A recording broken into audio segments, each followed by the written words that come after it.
Okay, we just looked at grammatical sentences.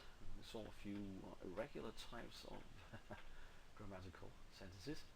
Um, and we saw that a grammatical sentence, or a grammatical sentence, okay, and a sentence is the grammatical unit that we use to express a thought, rather loose semantic definition. Now we're going to look at regular sentences, and in a regular sentence we typically need both a subject and a verb. Cross and circle, if you like, the subject, the doer, and the verb telling us what is being done, what is done, right? And but also what the verb might take. So you could say James sent a letter, but you can't say James sent, because to send, the verb, takes a direct object. We need to know what is it he sent. And if you leave that out, then our sentences are grammatical. So it would be a verb pattern error. We chose the wrong verb pattern. We did not really give all the elements that the verb needed. Another verb pattern error could be with verbs that take a subject complement. Verbs such as be and become, where you can tell something about the subject be and becoming something. We have here the grammatical constituent, namely the subject complement, telling us something about the subject, and with such verbs you need that complement. You need that complement. You need that subject complement. You need that constituent. So you can say James became tired, but you cannot say James became. So also here you commit a verb pattern error. More complex verb pattern errors that are not as overt and obvious as the ones we just saw, because I think they would be too overt and obvious, and you would not really find them in the native language either.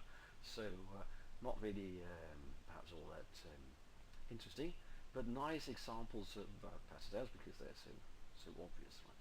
Okay, but if you look at a more complex verb pattern error, you could say we'll take a look at, I have suggested to Molly that she leaves tomorrow. That's a nice grammatical sentence, but you can't say I have suggested Molly that she leaves tomorrow, and that would be an error that many learners might make, because for instance in German and in Denmark you can, and in Germany and in Denmark, it's all right to have sentence constructions that are like that. That's being does or at in Danish, okay?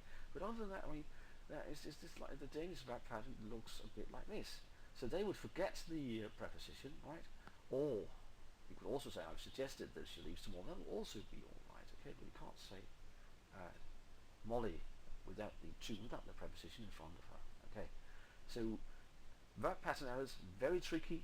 In fact, you have to know what the verb takes in order to be able to use that, and I think that would be one of the tricky things to tell the language learners. Here they need to know how to use a dictionary and be perhaps a bit suspicious of how they use the verb. Then have to sort of check, okay, what is it takes. They can find that in Gulden's dictionaries, but you can also of course find it using the Advanced Learners Dictionary online. You can actually get that. Just Google the Advanced Learners Dictionary online, it'll take you there, and you can get info on what the verb takes.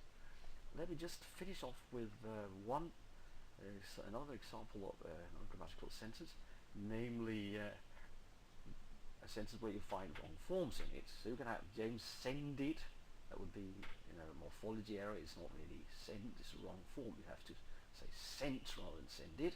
You can't say a letter. You can say a letter, you can say the letter, but you can't have both the and you can't have both so-called articles. You have to sort of choose, right? Okay. So first you have an inflection error and an article error, and they are both wrong form errors, of course.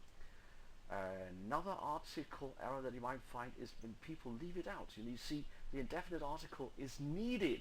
If you have a word that can be counted, such as nurse and letter, you say one letter, two letters, and so forth. Here you need the indefinite article typically, because the article, the indefinite article, or tells us that this is one out of many, and it's needed in English, right? Okay. I think I'm going to finish off here, and we'll finish the slide in the next part of the presentation. Thanks for listening.